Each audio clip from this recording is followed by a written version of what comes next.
Warning. Listening to this show may result in increased levels of inspiration, motivation, and innovation. Side effects can include the immediate urge to take massive action to build a better business and life for yourself and others. You've been warned. Welcome to Influencers Radio with your host, Jack Mize.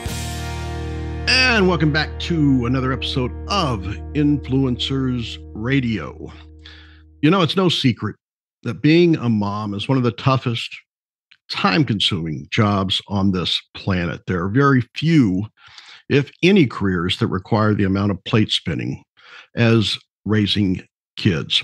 Well, a 2018 study found that working moms clock an average of 98 hours per week. That's about the equivalent of working 2.5 full-time jobs. So it's no surprise that in 2020, in a poll of over 1,200 moms, found that 89% of them were overwhelmed and exhausted.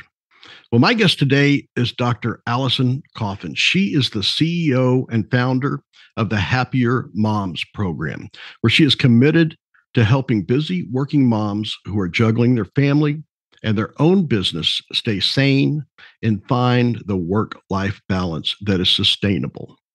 As a working mom herself, Dr. Coffin is also a private clinical practice owner and meditation expert, as well as a regular guest on NBC. And for over a decade, she's been educating women on how to find their key roles in life and identify the people, places, or things that propel them forward or hold them back from happiness each day. Dr. Coffin, welcome to Influencers Radio. Thank you so much for having me today. I really appreciate it. Well, I got to say, when I hear that a sustainable work-life balance, that seems to be the unicorn that so many are chasing. So I'd like to kick it off by asking, why is it that's so difficult to achieve, especially for working moms? Well, just like you said, we as working moms already work like 2 full-time jobs, just momming. And then many of us are successful businesswomen as well. And so there's a reason that scales are made on 100% scale, and you can't be at 300% when it's only at 100%. So I can't be 200% at home, 100% at work. Like, you got to know how to chop up your day and your life so you can have peace and space for you, so you can show up as your best human self, because that's really what most moms want, is to show up as their best self for them, and then also for the people that they choose to spend their life with. Well, to me, my immediately thought is, okay, well, how do you add another 18 hours to the day? Because that's where it's, really difficult. I know, when you hear, chop up your day or your time to split, because it's, work and then kids and then, family, spouse. It just seems like you start getting into very little slivers or fractions, or is it just, don't sleep? So sleep is very, very, very important. So that's something that needs to be on the top of the priority list for all of us as mothers. And there are certain studied, very easy ways to kind of feel like you're adding more time to your day, but not actually adding more minutes, because I haven't figured that one out yet. But figuring out how to gain peace in your day so you actually feel present when you're with your people and you're not thinking about home when you're at work or work when you're at home. You're at your place and then you move along. And that's kind of a challenge that many of us have, trying to balance it out, but only being in one place as opposed to trying to be everywhere at once. And that seems to be the secret sauce of what you do, is to help people work that out. Now, I know, especially with my wife, when our kids were younger, it seemed like there was this never-ending to-do list, right? And, there's old saying that when everything is urgent, then nothing is urgent. So what are your thoughts on the to-do list? And is it something that's manageable, or is it something you throw out, or how do you divide that up between your different categories of your time segments? Yeah, so to-do lists can be helpful for a certain type of person, and you would have to know if you're that type of person. But what I something that I like to talk about a lot as our roles, as who we are as people, as mothers, as career people, and then so many other things. A lot of us are like sisters and daughters, and sometimes we're the mechanic of the car or the tech person at home. So we have all these roles in our life, and we try to break it down to those top 3 roles of who we are. And I teach people how to do that. So you don't drop your other roles of, let's say my top 3 roles in my life are I am a doctor, I'm a mother, and I'm a wife. Those are my top 3 roles. But it doesn't make me not a daughter. It doesn't make me not a friend. I'm still all those other things, but those top 3 roles are the things that I focus most of my energy on, and also helps me with the decision making that I have. So I only have to think about those 3 things when I'm making a decision, as opposed to the 10 things that I am as a person. And I think that's, a lot of people, I think when they go to tackle issues, they think, what else do I need to do? What else do I need to do? And there's an old saying that I really like that, perfection isn't when there's nothing left to add. It's when there's nothing left to take away. Right. And so from following you, it seems like a big part of that is maybe finding things to eliminate. Yes. So elimination is a fun game to play once you have figured out why you want to eliminate some of the tasks that you have in your life, or how to delegate things lovingly to other people or capable adults or children in your home, or even hiring somebody to do something. It could be more cost effective hiring somebody to clean your house as opposed to having your entire Saturday cleaning your house, depending on where your budget is. And the tasks that we choose to do the majority of them should bring us joy. And tasks as easy as doing dishes can bring you joy because you find the joy in it. Like, I particularly like doing dishes. I like how it feels having my hands in the water, and I like when things are clean, so it makes my head feel better. And so you find the joy in things, and sometimes you have to search for it. But then you're more intentional about the things that you're doing, and then the affect of who you are as a person comes off as joyful and grateful, and that kind of spills onto other people that you spend your time with. That's really interesting, because I know a big part of what you do and what really seems to make a big difference in a lot of people's lives is meditation. Yes. And I think a lot of people, there might be some misconceptions about what meditation is. And, when you're talking about doing those dishes, when I do tasks like that, to me, it almost seems like a form of meditation when it's kind of that rote, redundant, that it's just mind clearing of other stuff with just the most simplistic task. Can you kind of give an overview on what meditation is for you and for the people you work with, and maybe bust some of those misconceptions about what meditation is? For sure. So meditation, a lot of us, the misconception of meditation is that you sit with your eyes closed in a lotus position, saying Om, and just stare at your eyelids. And that doesn't sound very soothing to me. And mostly the mothers that I work with think like, I don't have time for that. That sounds ridiculous. The way it seems stressful. Seems stressful, right? So the way that I teach meditation is it's a way of ease. So it's an easy meditation. You're comfortable the whole time you're doing it, meaning you don't have to sit in some certain position. You don't have to be in a certain place. The meditation that I teach, you can literally do anywhere. And it's not about clearing your mind, because also as a mother, or even as a human being, we have thoughts in our mind all the time. That means we're alive. So when someone says, clear your mind, that's a very, very large task to ask somebody to do who's trying to meditate. Meditation is seeing the thought that you have, letting it drive by you, and just observing it. And if you have more thoughts, that's also fine. But meditation is taking time for yourself, where you're not in the middle of a task. You're just meditating. And did you find that forces moms to take time for themselves? Because that seems to be the one thing that's lacking, that probably creates a lot of stress, is that it's constantly putting time towards others, or for the benefit of others, or what others need. Do you see that taking that time for yourself is a pretty important role in achieving this? It's one of the most important things that we can do as human beings, is to take care of ourselves. When we don't take care of ourselves, it's like being on an airplane and not putting your oxygen mask on first. I know that's a cliche saying, but it's true. If you don't take care of yourself, you are not available to take care of the people around you. You might be physically there, standing in the same room as them, but you're not taking care of anybody if you are so depleted that you're so tired you can't keep your eyeballs open. You're thinking of your monstrous to-do list.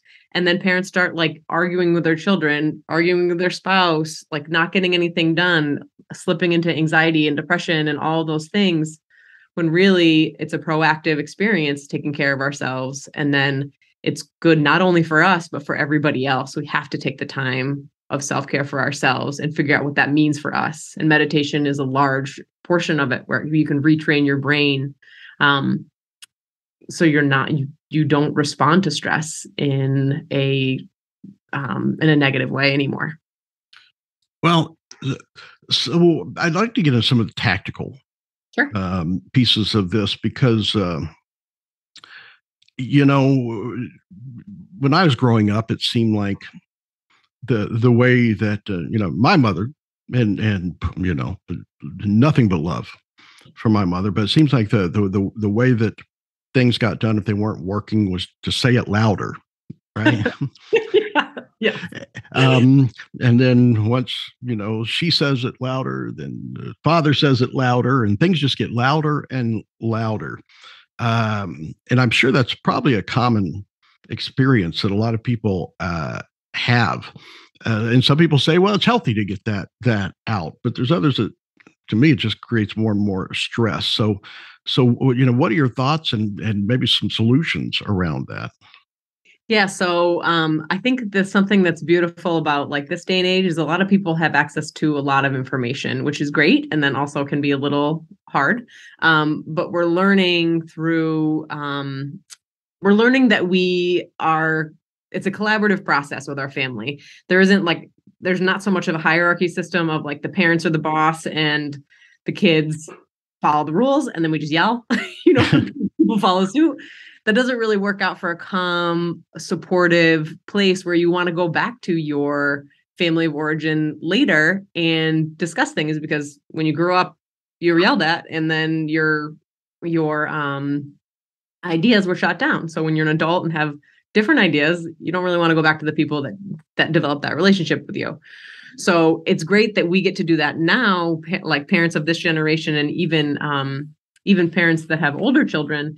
You can involve them in the conversation of what's going on in their lives. So if they're having an issue, instead of solving the issue, invite them into the conversation. Say they're having an issue with, I'm going to pick like a homework issue. They've been issuing with homework. Instead of saying, oh, I think that it would be a great idea if you started homework after you got home from school, so you're not stressed about it at night. Just ask the kid, what do you think a good idea is?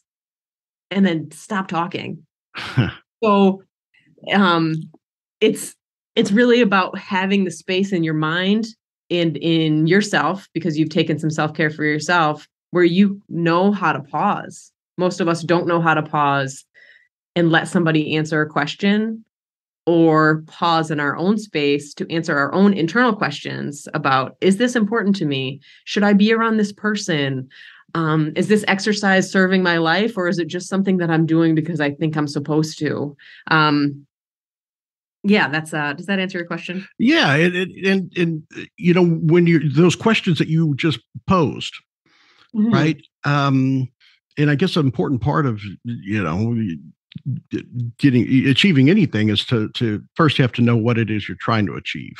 What you want to achieve, and I imagine that can probably be different from each individual. So, is that something that you work with moms to do? Is to figure out what it is that they're trying to achieve, and what the important things that they want, and segment it. What's the important things that they need to achieve at work? What's the important things that they need to achieve at home, and then kind of build a roadmap to getting there? Yep. So in the beginning of working together, we go through a pretty extensive initial assessment to see where you want. We evaluate goals that people have, and it's in three major areas. So your career, and then your relationships, and then in your self-care. Those three major areas kind of make up our whole lives. If we think about it, you spend a lot of time at your job, you spend a lot of time with the relationships of the people, and then also self-care is the relationship with yourself. So we go through all of that. I ask a lot of thought-provoking questions. Like some examples are, for a career, do you love what you do? And are you happy to be at work most of the time?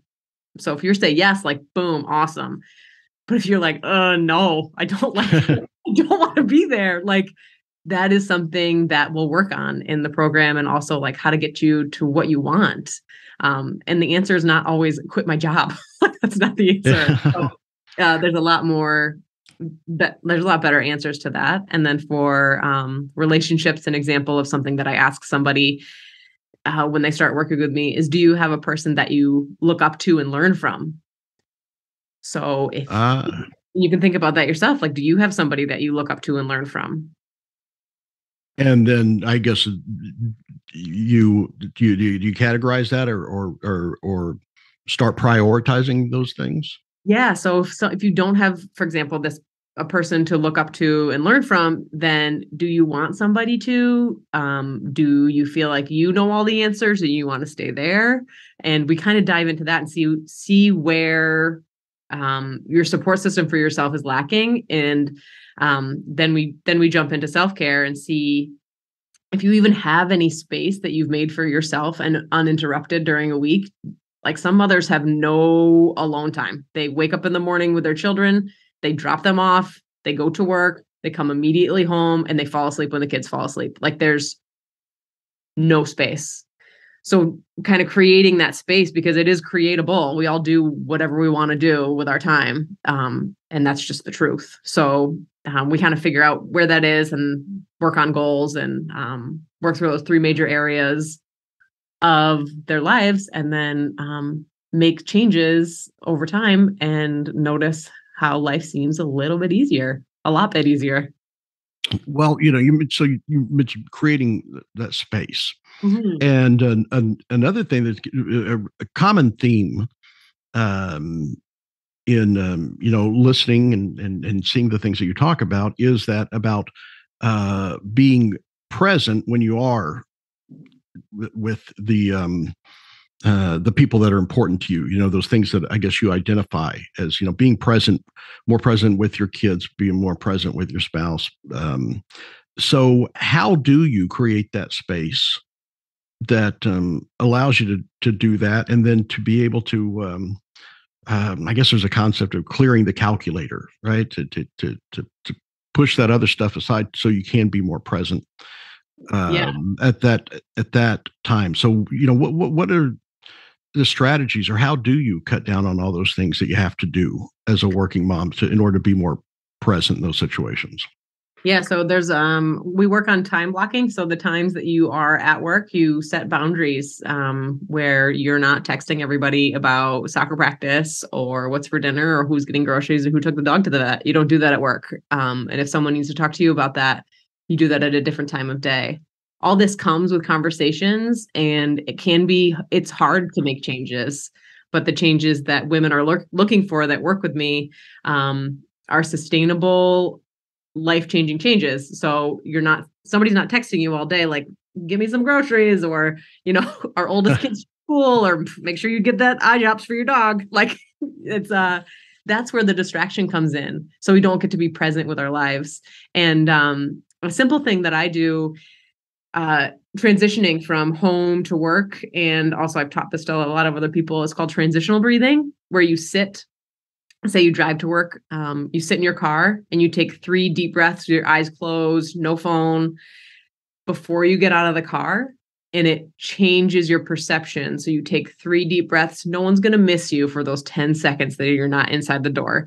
And you get to reset your mind, your brain, your nervous system, because your belly comes up and down and you breathe, and it puts you in that parasympathetic state, which is that rest and digest, I'm available, I'm aware, I'm present state. as opposed to that, like, I'm breathing from my chest, I'm like running from one place to the next because I'm late. That's not a great feeling to greet the people, your family with, or even the people that you're at work with. Greeting people with a sense of openness and I'm here feels a lot nicer than someone that's thinking about that whole laundry list of other stuff that they have to do, as opposed to being present when you're there. And I'm sure, it sounds simple. It's just like, to me, when people say they want to lose weight, a lot of times the simple answer, it seems to be like, well, hey, fatty, do a sit-up, right?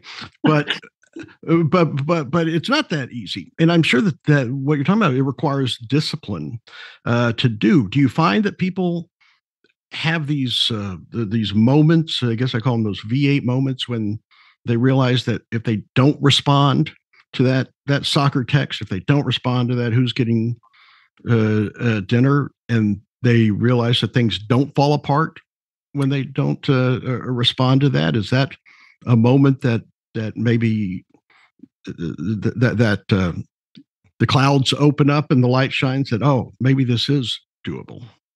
Yeah, so it's a muscle that we have to build if we want a change. So anything that we need to change will come up against resistance. If you want to change something and no one pushes back, like, be surprised, because I have never experienced that in my life when you're involving other human beings. But if you want to change and you tell the people that you care about why you want to change, or why you want this thing or need it, if they care about you as much as you care about them, chances are that they are willing to try it out. Not meaning we have to do this forever. You can't text me ever at work for the rest of your life. It's just, can we try this for a week and just see how I feel? Can we see how I do? I know that I'm falling asleep at night with the kids every night. I know that I'm mean as soon as I come home. I know that I don't do the stuff that I say I'm going to do. And then can we just try this thing where no one texts me while I'm at work. I just do work and then I come home. See how I am that week. And then we'll reassess and see if this is a good plan for our family or if it's not. And if things don't get done, what can we do to fix that problem next? So having regular conversations with the people in your life really matters, because no one knows what you're thinking because they don't live between your ears. And it takes it takes practice to get through this. And that is why meditation is called meditation practice. It's the practice of meditation because it's not perfect. Well, I think, and you just you touched on something that I was going to ask you about, is the decision to do this, is it something that can be done stealthily, that you decide on your own that, I'm going to test it out and put it into action? Or is it something that the people around you have to participate in, or at least acknowledge what you're attempting? You get to pick. So you get to pick if you want to have everybody like on board with your new journey, or you can do it on the sly for a little while and see how you personally feel about it. From I first started meditating, I remember I started with some guided meditations many years ago. And I remember listening to one of the gurus, and he said, meditate for 2 years and don't tell anybody about it. Now, I don't agree with that. I think you should share the wonderful things that you learn about. But I thought, wow, like, I get to change my life and I don't need to like yell it from the rooftops. It's just for me. So sometimes you can choose, this is just for me. This is my meditation time, my space. But as a mother, I was not a mother then. As a mother, it's tricky to carve out a lot of time for yourself every single day without involving another human being to help you take care of your kids or your house or a whole bunch of other things, just because that's the logistics of being a mother of small children. Well, I think it's human nature for people to think like this, and I can see where people listening to this, moms listening to this, that this sounds exactly like what I need, and it's something I'm going to do when things settle down and I have more time. When does that happen? Never. So never is the very fast answer. waiting for you to have more time is not going to happen. So if you're not willing to make the time now to take care of yourself, it doesn't mean working with me, but it just means working on yourself. You're not going to be able to pass down this generational healing that you get to do. You get to learn how to meditate. You get to include your children in decision making. You get to model a beautiful relationship with a partner should you have one. The peace and calm that you creates a generation of peaceful people. And if right now you're not willing to do it, there's no right time. There's just isn't. There's no right time. It's either do it now or don't. Like, the time is not going to just materialize. The time will pass, but it's not going to just like show up one day. Well, one of the important things that you talk about is increasing connections with your loved ones. And, at a shallow glance, it sounds like, well, that's in direct conflict with, creating more time or doing less. So if someone's thinking like that, how do you reconcile that? Is I need to take more time for myself while at the same time increase connections with the loved ones. Can you talk about the strategies to do that and how you reconcile that? Yes. So creating one-on-one time with those people that you care about makes your life so much better. So for example, like if say you have 2 or 3 children, and you're always with those 2 or 3 children, or when you're together, it's always with 2 or 3 of them. If you take that special time and carve it out with one of those children and say you go on a walk in the forest, it doesn't mean you have to go to Disneyland with that. You just go on a walk in the forest, or you sit in the backyard and have tea together. Or you go to the library and pick out a book that they want and you just follow their lead. That type of one-on-one connection where you are present adds so much to their life and adds so much to your life. It doesn't take away any time from anybody. Those other kids will get their special time too, and they'll see how happy their sibling is when they come back. They'll see how happy mom is when she comes back from being spent one time. It's a modeling behavior where you show people this is how you take care of yourself. This is how you nurture a relationship, and this is how you're present. Nobody's going to learn if nobody's shown how to do it. So it's simply a matter of being there, not necessarily organizing the activity, not necessarily being in charge of making sure everything's just right. It's just being at the party rather than throwing the party, I guess. Yes. It's like you can outsource as much as you're willing to and able to, and then just being present for the event. Nobody cares about the back end of anything. like if I'm being totally honest, like nobody cares how the furnace runs in the house. They just want it to run, right? And kids just want a relationship with their parent that's genuine and present and available. And people just want someone who provides them a service, who's available to them and listening, as opposed to somebody that's thinking about 100 other things.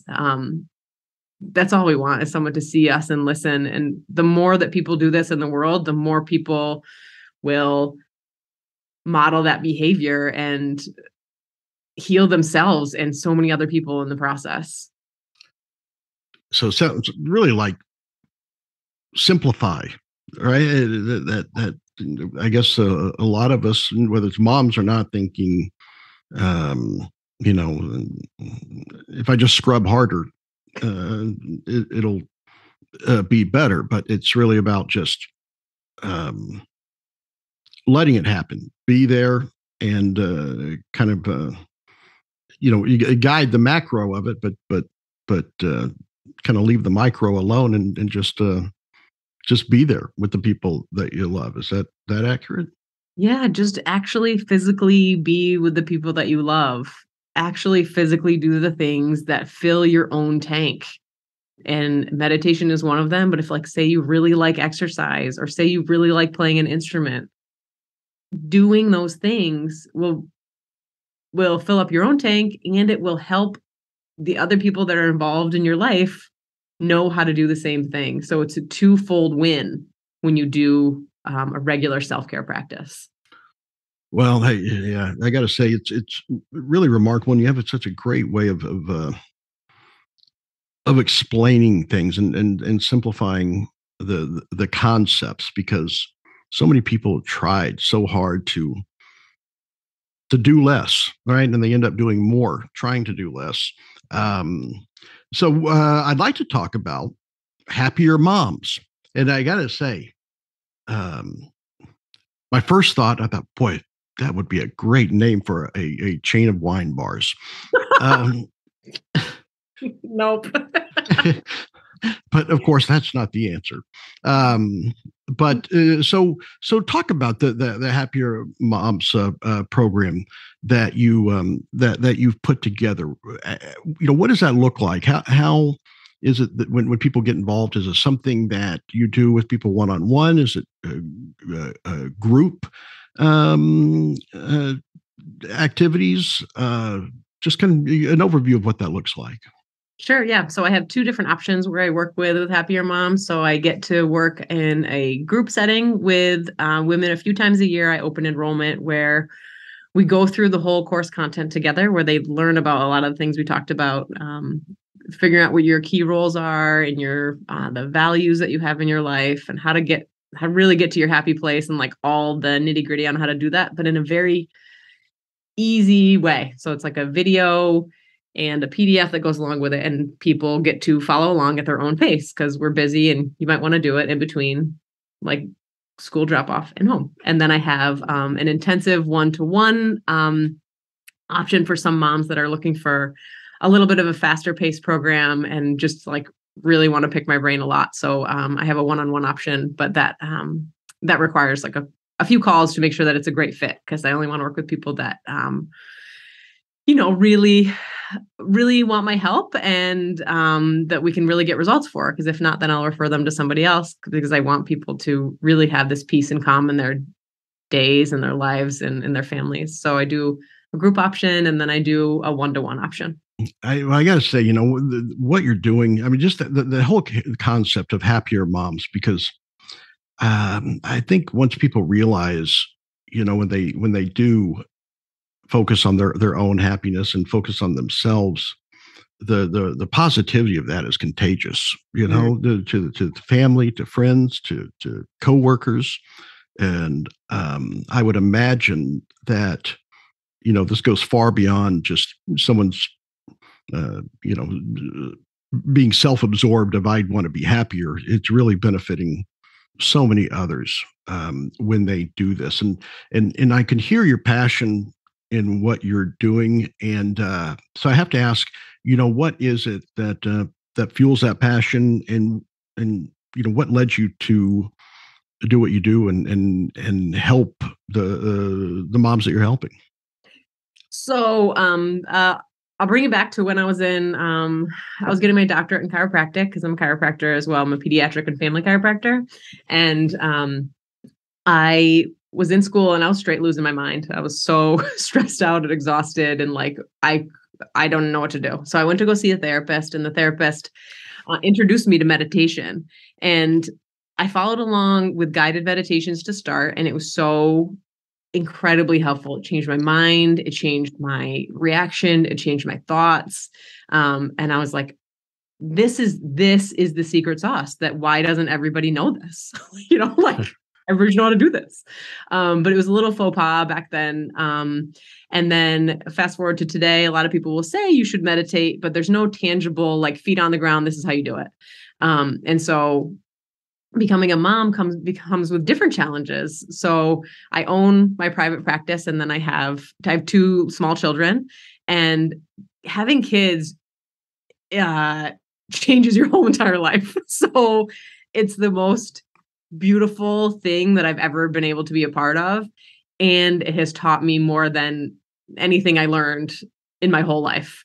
So learning these meditation strategies before I had children has made me a present mom to my children. And I am so grateful that I have these strategies now. And then with my children, I can teach them, and they watch me. I mean, they look at me. Like, I remember when my kid was like 3 years old. My little boy he had his eyeballs closed, was sitting on the couch. I was like, honey, what are you doing? Mommy, I am meditating. And my husband looked at me, he goes, you did it. So it is, are my kids perfect? No. Am I perfect? No, it's not about that at all. It's just about being present with them. And since I know this to be true, I would find it quite selfish if I was not to share it with other mothers who are running practices and trying to be like a big success in their business, but also a big success at home. That's who I strive to be, is successful all around, 360. And I know a lot of moms that want to be there too and are kind of struggling, like, what is my missing piece? So that's why I founded Happiermoms. And that's why I talk about this a lot. I talk about meditation in my private practice. I talk about it with my friends. I talk about it with my clients and Happiermoms, and it fuels my life. It's great for me. And it's also feels really, really, really good to have other mothers figure out that secret sauce. They figure out how to meditate and create boundaries and do the stuff that they actually want to do. Feels good. Well, I'll tell you, it's why I consider you an influencer in this, because you've opened up the doors for so many people in letting them see that taking time for yourself is not being selfish, that it's actually not something you're doing for yourself, that you're doing it for so many others. And just like you talk about, it's something that they can pass on to their children. They can pass on to the others, and how this can impact the lives of so many people is just really tremendous, just remarkable. So I want to thank you for coming on and sharing this, because I think not that people need your permission, but I think you've given people permission to take time for themselves, to reflect on themselves, because it's not a selfish act. It's something that will benefit so many. So thank you for coming on and sharing this. Oh yeah. Thank you for letting me talk about it and spread the word that, like, taking care of yourself is the coolest thing you can do for the people you love. Well, how can people find out more? If someone wants to get involved, they want to be a happier mom. How can people find out more?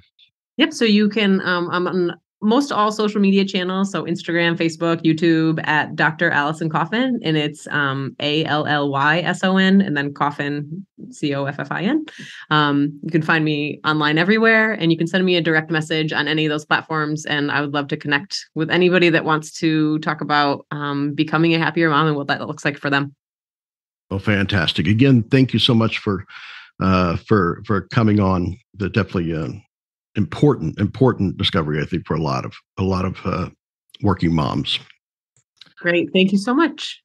All right, folks, there you have it. Definitely check out Dr. Allyson Coffin. Again, that's DrAlysonCoffin.com. We'll have that link right there on the show post, as well as how to connect with Dr. Coffin on social media. And until next time on Influencers Radio, remember, you are the only real game changer. You've been listening to Influencers Radio. To get all past shows and updates on future shows, visit influencersradio.com today.